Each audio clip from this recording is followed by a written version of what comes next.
5 वर्षात मुंबईत 1 लाख परवडणारी घरं देणार। घरकाम करणाऱ्या महिलांना महिन्याला 1,500 देणार। उद्धव आणि राज ठाकरेंचा मुंबईकरांसाठी वचननामा।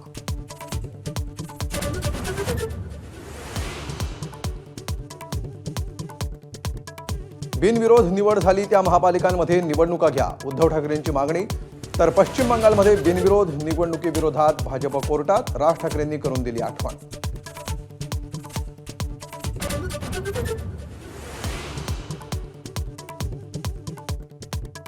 राहुल नार्वेकरांना निलंबित करून गुन्हा दाखल करा। विधानसभा अध्यक्ष निवडणुकीचा प्रचार कसा करू शकतात, उद्धव ठाकरेंचा सवाल।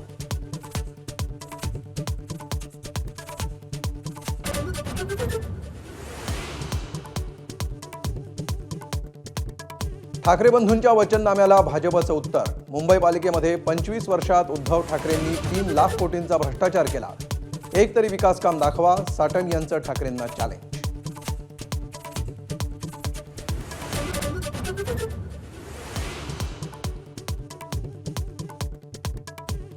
सोलापुरात दिवंगत मनसे पदाधिकारी बाळासाहेब सरवदेंच्या कुटुंबियांची अमित ठाकरेंनी घेतली भेट। हत्येप्रकरणी थेट मुख्यमंत्र्यांशी चर्चा करणार असल्याची माहिती।